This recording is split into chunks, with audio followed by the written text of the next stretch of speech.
Saludos y bendiciones de parte de la Resistencia. En este video, hablaremos de la masonería operativa y masonería especulativa. Es importante tener claro estos puntos y que de una combinación de ellos, con toda su extensa historia, es lo que da el resultado de lo que conocemos como la masonería moderna o masonería actual. La masonería operativa, eran las cofradías o asociaciones de constructores, estos encargados de la obra de las grandes construcciones antiguas, cofradías de constructores unidas con unos mismos intereses. Los masones operativos, fueron constructores expertos y que trataban de guardar los secretos de sus organizaciones.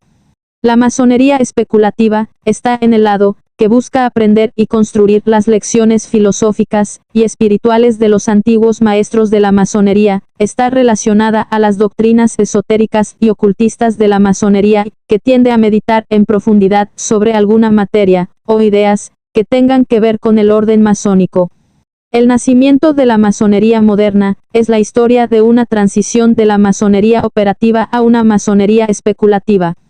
La masonería tiene orígenes muy antiguos, desde que la humanidad hace templos, o grandes construcciones, y hay diferentes teorías sobre estos orígenes, que forman debate hasta entre los mismos masones, así que tratamos de tomar base para hacer el video en la información accesible en este momento, y resumiendo años de hechos históricos, en este pequeño video, así que queda mucho por hablar del tema, pero para no hacer un video muy largo damos un incentivo, y el que quiera que siga el camino de investigación, y si alguien tiene aportes o observaciones, son bienvenidos.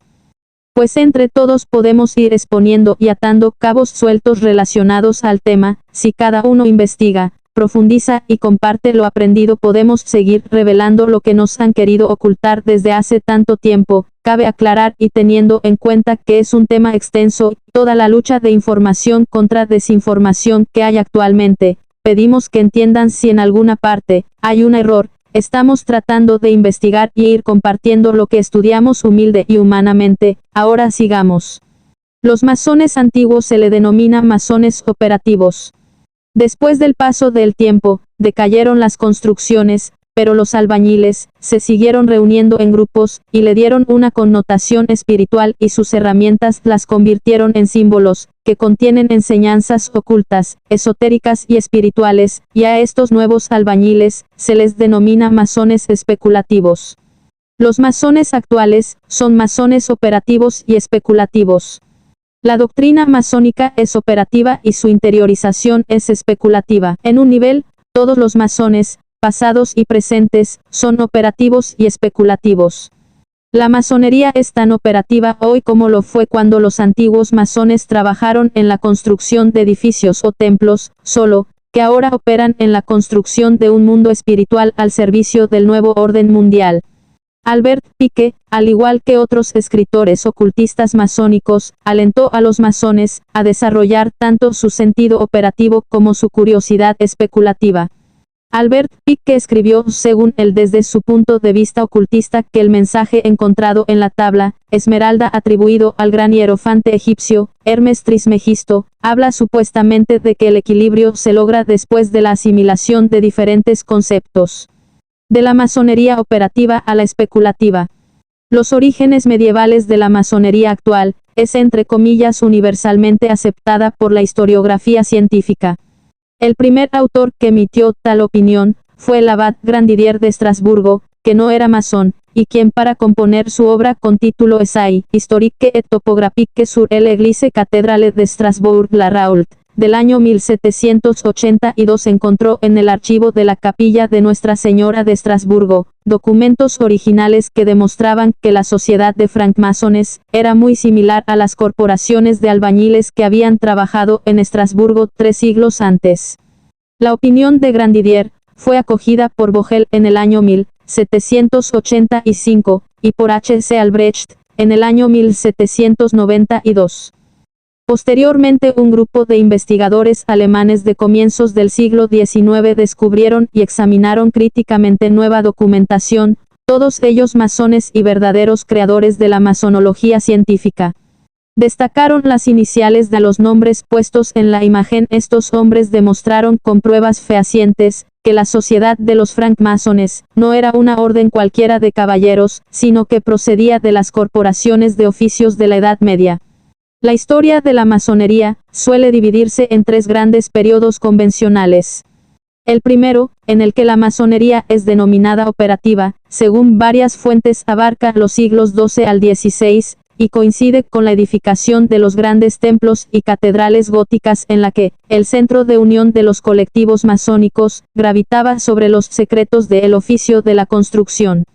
El segundo período es de los masones aceptados, que abarca el siglo XVII y los primeros lustros del XVIII, se trata de un tiempo de transición en el que las sociedades masónicas fueron admitiendo miembros entre comillas honoríficos, llamados masones aceptados, estos no dedicados a la construcción. El tercer período comienza alrededor del año 1700 a el año 1717 y llega hasta nuestros días.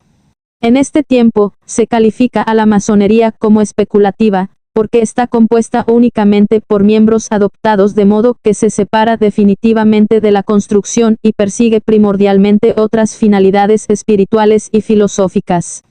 Y aunque la masonería especulativa conserva la terminología propia de la construcción, su significado es simbólico. Gracias por acompañarnos hasta este punto del video, te invitamos a suscribirte en YouTube, búscanos como Rual Creu Colombia, activa la campana de notificaciones y deja tu me gusta, que eso nos ayuda a tener más alcance y difundir el mensaje, y nos motiva a seguir creando contenido. Muchas gracias y bendiciones. Ahora profundizaremos un poco más sobre el tema. La masonería operativa.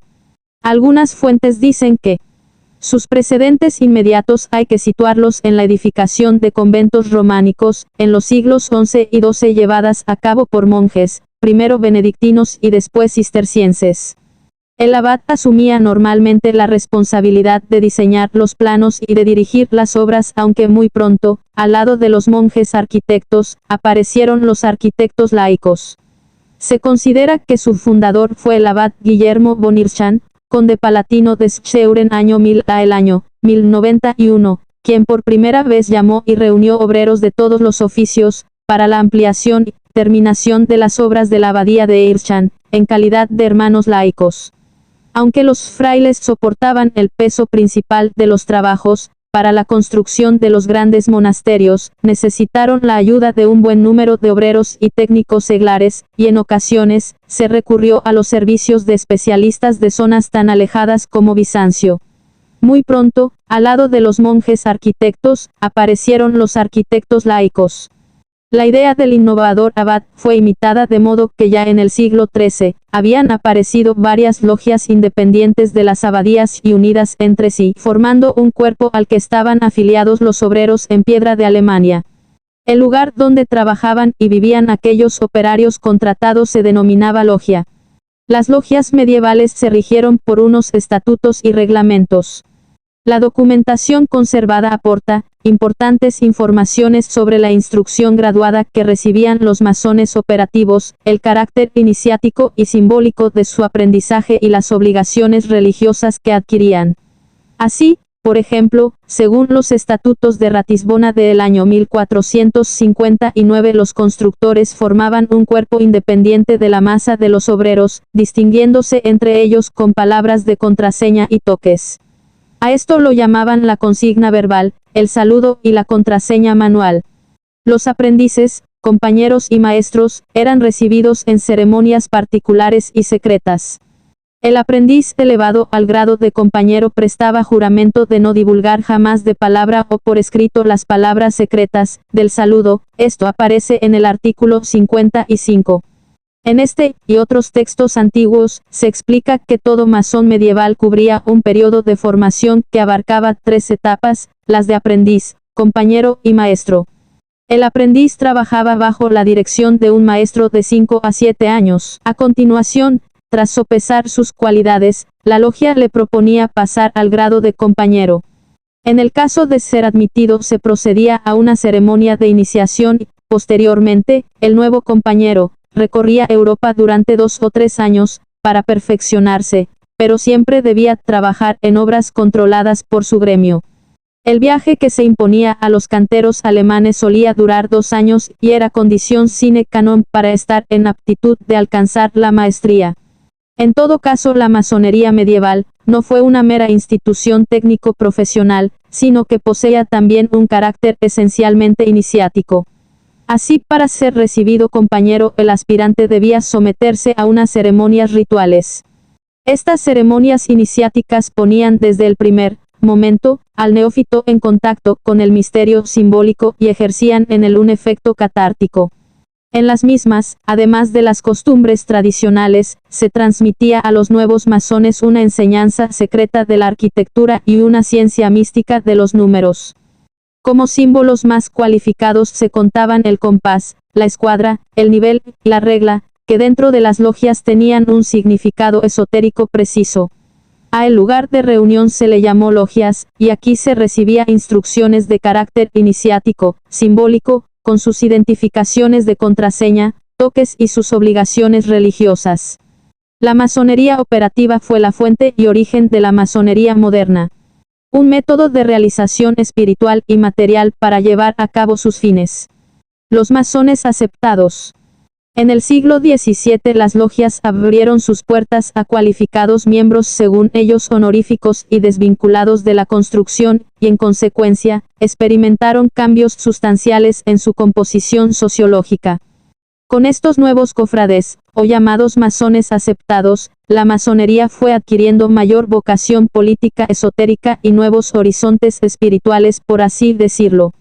Aquellos masones aceptados, algunos de ellos, miembros destacados de instituciones científicas tan prestigiosas como la Royal Society de Londres, trataron de incorporar al universo mental de las logias los ideales de universalismo, también las ideas de Bacon, de Tommaso Campanella, de Johannes Valentinus Andreae, de Juan Amos Comenio, de Newton, de John Locke, de Hugo Grocio o Grotius, y estos son solo unos ejemplos entre otros.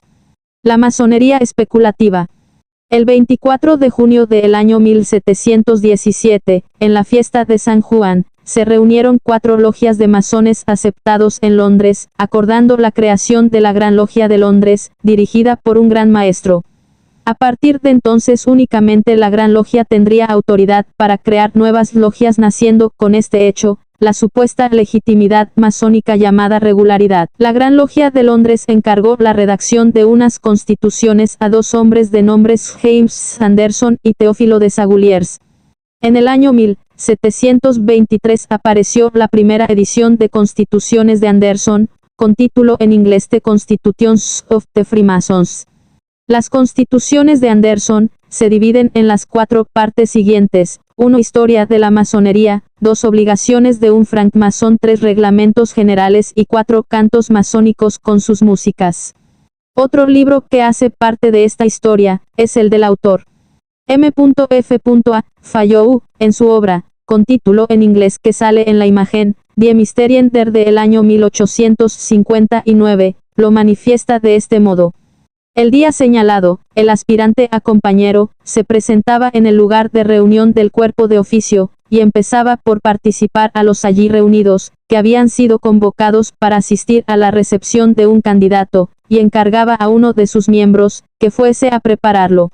Este invitaba entonces al compañero a adoptar, y siguiendo la antigua costumbre de los paganos, el aspecto de un mendigo, se le despojaba de sus armas y de todos los objetos metálicos que llevaba, se le desnudaba el pecho y el pie derecho, y se le vendaban los ojos.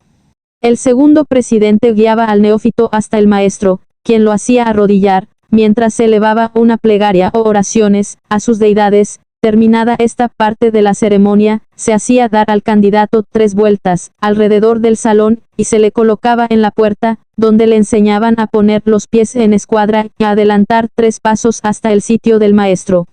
Delante del maestro, sobre una mesa, se encontraba un libro abierto, una escuadra y un compás, sobre los cuales, según la antigua costumbre, el candidato extendía su mano derecha, para jurar fidelidad a las leyes de la cofradía, aceptar sus obligaciones y guardar el más absoluto secreto sobre lo que sabía y lo que pudiera aprender en lo sucesivo. Prestado el juramento se redescubrían los ojos, se le mostraba la triple luz, se le daba un mandil nuevo, la palabra de paso, y se le enseñaba el sitio que debía ocupar en la sala de corporación. Esto solo es un pequeño resumen histórico para poder guiarnos, teniendo en cuenta que es un tema profundo, queda mucho por investigar. Hasta aquí llegamos en este video, te damos las gracias por tu tiempo, y si tienes información o observaciones relacionadas al tema, compártelo en los comentarios. Comparte el mensaje, comparte el video y suscríbete en YouTube, Rual Creu Colombia. Un saludo de la Resistencia, bendiciones.